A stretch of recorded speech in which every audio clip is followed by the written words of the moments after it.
الحمد للہ رب العالمین الرحمن الرحیم مالک یوم الدین ایاک نعبد و ایاک نستعین۔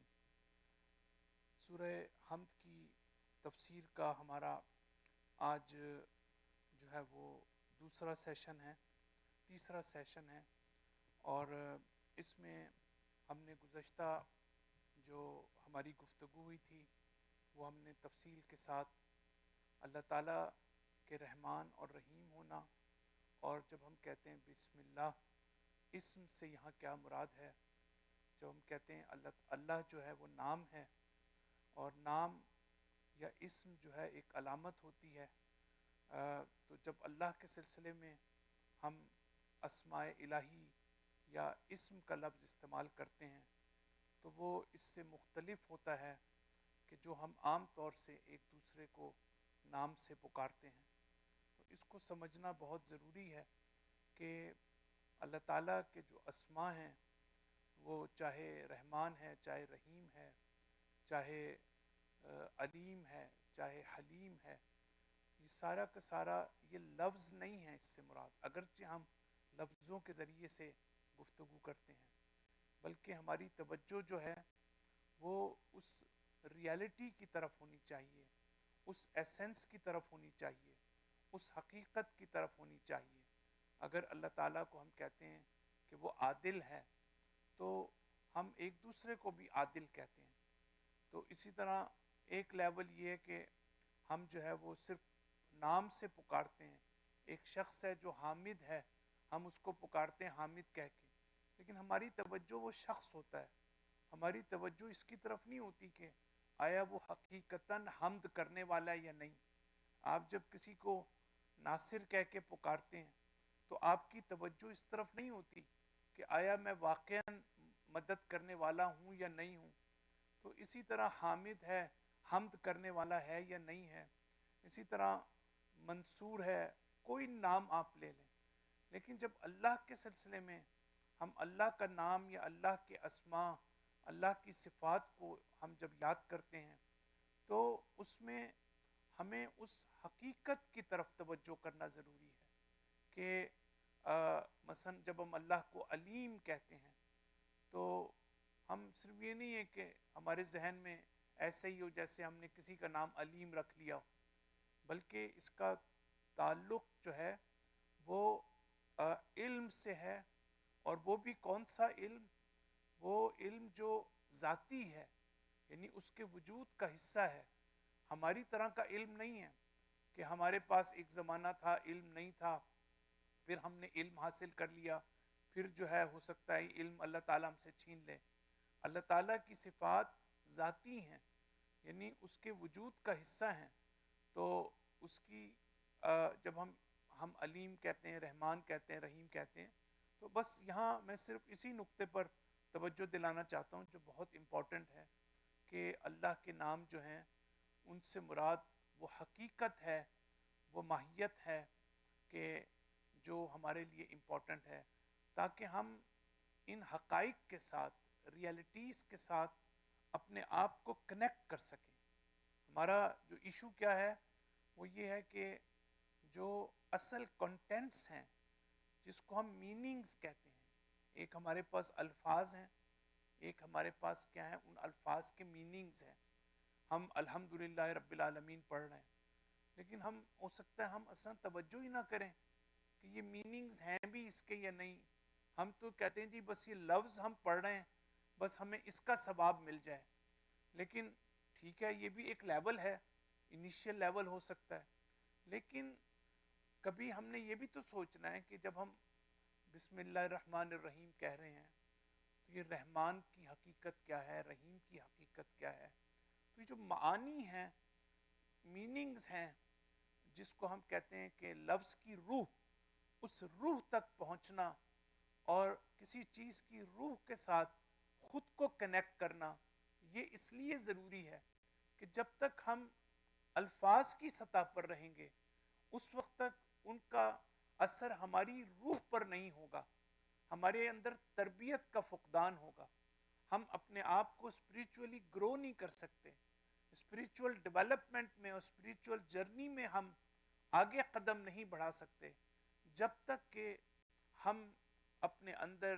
یہ کوالٹی پیدا نہ کریں کہ ہم الفاظ میں اپنے آپ کو وہاں سٹک نہ کریں، بلکہ الفاظ سے آگے اس کے پیچھے جو اس کی روح ہے، جو معانی ہیں، ہم ان تک پہنچنے کی کوشش کریں۔ اس سے پھر ہمارے اندر تبدیلی واقع ہوگی کہ جب اللہ تعالیٰ، جب ہم عقل کی بات کرتے ہیں تو عقل سے رابطہ پیدا کرنا کہ ہمیں کیسے تعقل، تفکر، تھنکنگ ایبیلٹیز کیسے ہونی چاہیے، کمپیشن، ایمپیتھی، اگر ہم اس طرح کے لفظ سنتے ہیں تو ہماری توجہ اصل ریالٹی کی طرف ہے کہ اس کا کیا مطلب ہے اور ہم کیسے کلٹیویٹ کر سکتے ہیں۔ آج ہم جو ہے اسی طرح ہم نے اسم اعظم کی جو مثال دی تھی کل، اسم اعظم ہمیشہ سے لوگوں کی توجہ ہے، ان کی خواہش ہے کہ ہم اسم اعظم کے مالک بن جائیں، لیکن میں نے ایک نئے انداز میں عرفا کے اس تصور کو آپ کے سامنے پیش کیا کہ اسم اعظم جو ہے وہ الفاظ کو یاد کرنے کا نام نہیں ہے کہ آپ کو کچھ الفاظ کوئی بتا دے اور ان کے ذریعے سے آپ جو ہے وہ ہر کام کرنے کے قابل ہو جائیں اور آپ میں ایکسٹرا آرڈنری قوت اور طاقت پیدا ہو جائے، جیسے ملکہ سبا کا تخت آصف بن برقیہ لے کر آئے، بلکہ اسم اعظم ایک لیول ہے، ایک مقام ہے۔ اس مقام تک پہنچنا کا مطلب کیا ہے کہ ہم میں سے ہر شخص ایک اسپریچول لیول ہے، ہمارا انبیاء کا اسپریچول لیول ہے۔ یہ ہم جو لیولز میں چیزوں کو دیکھتے ہیں تو ہمیں اس کی انڈرسٹینڈنگ ہے کہ میرا اس وقت کیا لیول ہے، عبادت میری کیسی ہے، عقائد میرے کیسے ہیں، اخلاق میرا کیسا ہے۔ یہ ساری چیزیں جو ہیں وہ اس کا تعلق یہ کہ جب آپ یہ کہتے ہیں کہ میرے عقائد ایسے ہیں تو اس کا مطلب ہے کہ آپ اپنے اندر اس لیول کو سمجھ رہے ہیں کہ خدا کو میں کتنا پہچانتا ہوں، خدا کی شناخت کتنی ہے، مجھے اللہ کی معرفت مجھے کتنی ہے، مجھے اس کا جو ہے وہ اندازہ ہے، وہ کم ہے شناخت، کم ہے معرفت، زیادہ ہے۔ تو یہ لیولز کا تعلق جو ہے آپ نے نوٹ کیا کہ ہمیشہ حقائق سے ہوتا ہے، ہمیشہ روح سے ہوتا ہے۔ لیولز کا تعلق کبھی الفاظ سے نہیں ہوتا کہ ہم الفاظ کے اوپر خوش ہو جائیں۔ تو یہ وہ بنیادی نقطہ ہے جس کو ہم نے بالکل سورہ حمد کے آغاز میں بسم اللہ الرحمن الرحیم جب ہم کہتے ہیں تو وہاں ہم نے اس نقطے کو جو ہے وہ توجہ کی ہے۔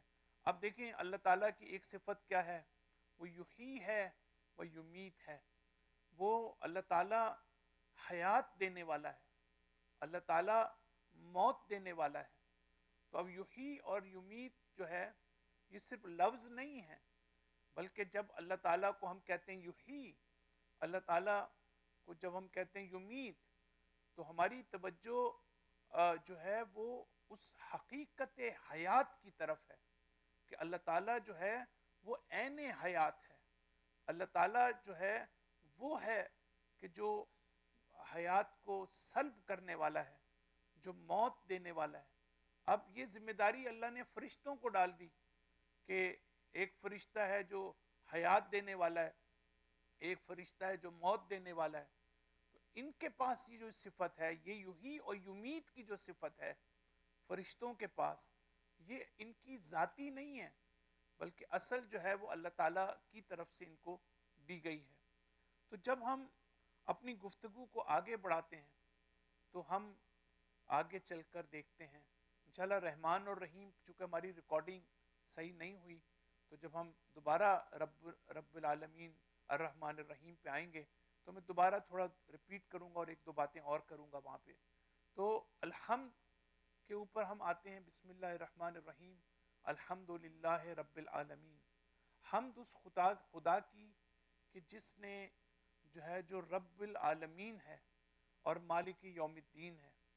یہ حمد کرنے کی جو ہم تعریف کرتے ہیں، السلام علیکم، جب ہم حمد کرنے کو اردو میں کہتے ہیں تو ہم کیا ترجمہ کرتے ہیں اس کا کہ تعریف اس خدا کی۔ جب ہم یہ کرتے ہیں، یا مثلا اللہ تعالیٰ کی پریز کرنا جو ہے، تو یہ بالکل اس مطلب کو جو قرآن کہنا چاہتا ہے، اور عربی کی زبان میں جو ڈیپتھ ہے اور جو گہرائی ہے، اس کو اگر ہم دیکھیں تو وہاں ہمیں یہ پتہ چلتا ہے کہ حمد کا جو مفہوم ہے، حمد کا جو کنسیپٹ ہے، وہ اصلاً اس کو ٹرانسلیٹ نہیں کر سکتے آپ کسی زبان میں. رحمان اور رحیم کے جو ہم نے یہاں ترجمہ کیا اور جس کی تشریح کی یہاں، کیا ہم اس کو ٹرانسلیٹ کر سکتے ہیں کسی زبان میں؟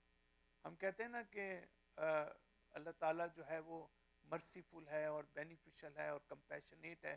یہ ساری چیزیں، اس کا کوئی ترجمہ نہیں ہو سکتا اردو کے اندر، انگلش کے اندر. اسی طرح الحمد جو ہے اس کا نہیں. اب یہ حمد کا مطلب ہم ظاہری طور پر ہی کہتے ہیں کہ ہم جو ہے اللہ تعالیٰ کی حمد کرتے ہیں، اللہ تعالیٰ کی تعریف کرتے ہیں. یہ حمد کرنا جو ہے، یہ ہمارے جیسوں کے لیے ناممکنات میں سے ہے، کیونکہ جب ہم اس کی تفصیل بیان کر رہے ہیں آج، تو ہمیں پتہ چلے گا کہ یہ حمد کرنا کتنا مشکل ہے. اور کائنات میں اگر کسی نے حقیقی حمد کی ہے، ہم تو نہیں کرتے، ہم تو لفظوں سے کھیلتے ہیں. ہم ہمیشہ نماز میں پڑھتے ہیں الحمدللہ رب العالمین، لیکن ہمیں پتہ ہی نہیں کہ ہم حمد کر ہی نہیں سکتے ہیں اللہ کی جب تک کہ ہم اس لیول پر نہ پہنچیں.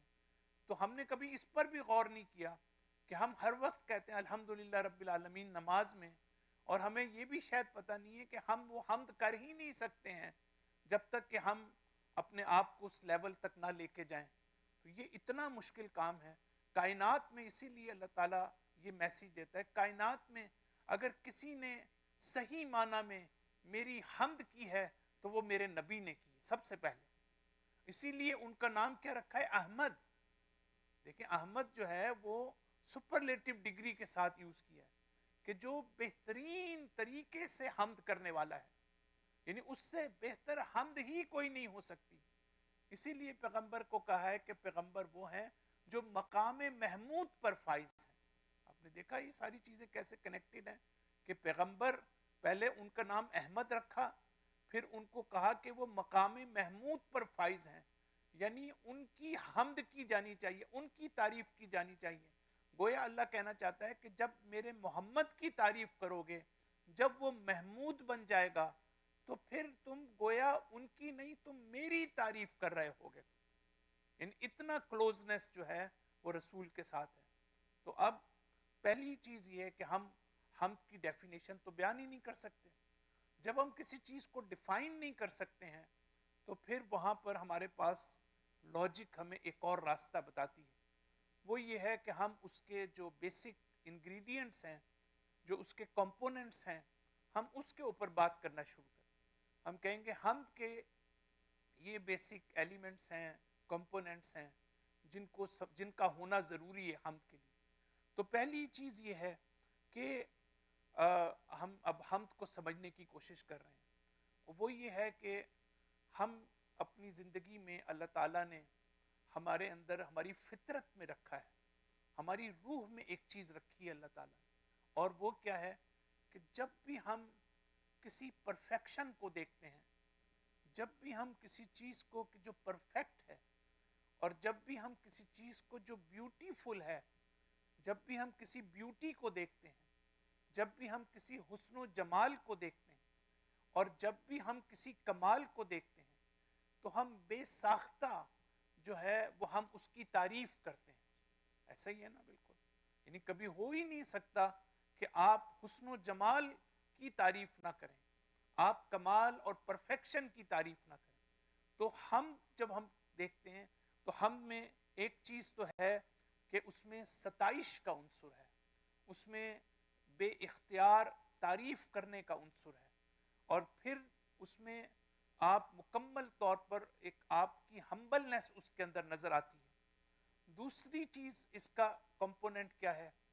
وہ ہے کہ جب بھی ہم اپنے ارد گرد نعمتوں کو دیکھتے ہیں، تو ہو سکتا ہے وہ کسی انسان سے ملی ہو، یا اگر ہم زیادہ ڈیپ ہیں تو اللہ نے جو ہمیں نعمتیں دی ہیں.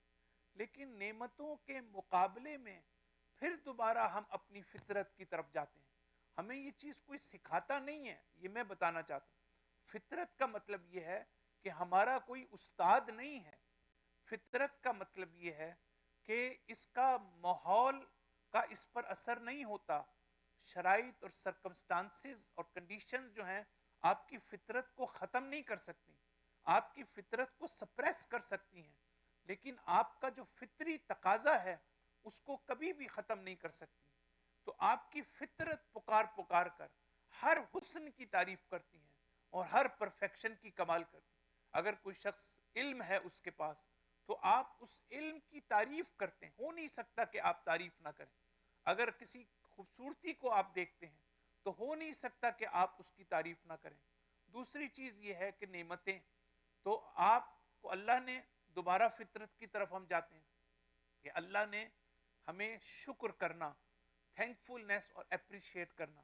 یہ ممکن ہی نہیں ہے کہ ہم، وہ الگ بات ہے کہ اخلاقی طور پر ہم ڈیویٹ ہو جائیں، اس پر میں ابھی نہیں آنا چاہتا کہ ہم اپنے معاشرے میں، ہمارے یہاں ایک بڑی پرابلم یہ ہے کہ ہم ایک دوسرے کو اپریشیٹ نہیں کرتے. اور اپریشیٹ کرنا بہت ضروری ہے.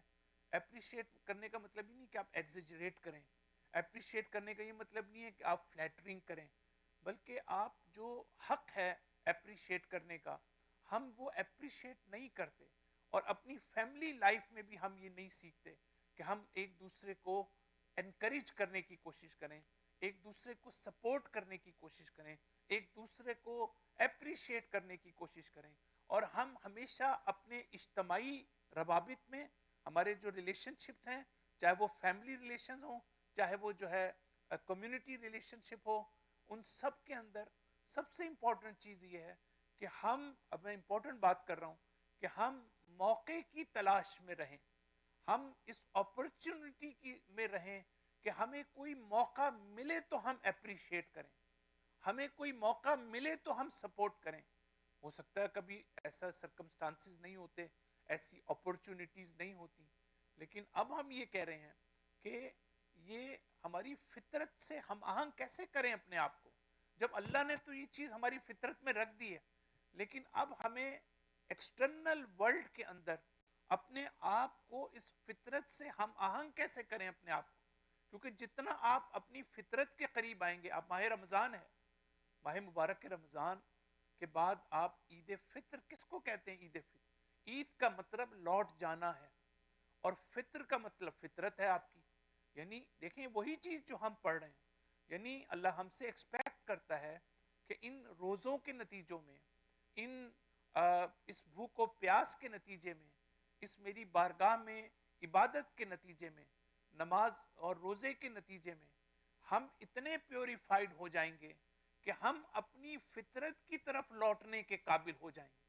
تو عید ہم مناتے تو سب ہیں، لیکن کیا سب اپنی فطرت کی طرف لوٹ جاتے ہیں؟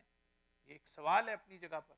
تو حقیقی عید کتنی کس کس کی ہے کہ امام علی کہتے ہیں من لم یوسا، جس نے جو ہے وہ معصیت نہیں کی جس دن، اسی کی وہی دن، کل یومن یوم العید، ہر وہ دن عید کا دن ہے جس دن انسان اللہ کی معصیت نہ کرے. تو کہنے کا مقصد یہ ہے کہ ہم ساری، ہماری یہ جتنی روزہ، جو روحانیت، جو معنویت، جو اسپرچولیٹی، جو عبادت، جو ورشپ، جو ہماری ایفرٹس ہماری اس مہینے میں ہیں، اس کا اصل مقصد ہی یہ ہے کہ ہم اپنے آپ کو فطرت سے قریب کریں. تو فطرت سے قریب ایسے نہیں ہوتا کہ ہم صرف لفظوں پر رہ جائیں اور ہم کہیں جی میں نے دعائے صبا پڑھ لی، میں نے دعائے افتتاح پڑھ لی، میں نے دعا افتتاح سن لی، میں نے قرآن کی پوری سپارہ ختم کر لیا، لیکن ان سارے کام کرنے کے بعد میرے اندر کوئی تبدیلی نہیں واقع ہو رہی. میں ویسا کا ویسا ہوں، عید بھی میں منا رہا ہوں، خوشی بھی میں منا رہا ہوں، نئے کپڑے بھی میں پہن رہا ہوں، نماز بھی میں پڑھ رہا ہوں، لیکن عید فطر میری نہیں ہے، اس لیے کہ میں نے ان الفاظ سے ان روح کی طرف سفر نہیں کیا کہ جس سے میری ڈیولپمنٹ ہو سکے. تو شکر کرنا جو ہے وہ وہاں سے اشارہ آ گیا کہ 2 منٹ رہ گئے ہمارے پاس. تو شکر، اصل میں ہمارا ہمیشہ لیکچر لیٹ شروع ہوتا ہے تو 5-10 منٹ تو اسی میں نکل جاتے ہیں. تو شکر دوسری چیز ہے کہ اب یہ حمد کے کمپوننٹس بتا رہے ہیں. پہلا یہ کہ ہر جمال اور کمال کی تعریف کرنا، اور دوسرا یہ ہے کہ ہم بے ساختہ شکر ادا کرتے ہیں نعمتوں کا. اور تیسری، اور اسی لیے قرآن میں کیا ہے کہ فما بکم من نعمت فمن اللہ ہے، جو بھی نعمت تمہارے پاس ہے وہ اللہ کی طرف ہے. اور تیسرا عنصر جو ہے وہ پرستش کا ہے، کہ پرستش کرنا، ورشپ کرنا، یہ بھی اللہ تعالیٰ نے ہماری فطرت میں رکھا ہے. کہ یہ جو ہم عبادت کرتے ہیں یہ بہت امپورٹنٹ چیز ہے، کہ بلکہ میں اسی پر میں ختم کروں گا، اس کو ہم کنٹینیو کریں گے کل. کہ عبادت جو ہے، ہمیں عبادت کرنا نہیں سکھایا انبیاء نے. یہ جو انبیاء آئے انہوں نے یہ نہیں کہا کہ تم پرستش کرو اللہ کی، انہوں نے یہ نہیں کہا کہ تم اللہ کی ورشپ کرو، اس لیے کہ پرستش ہماری فطرت کا حصہ ہے.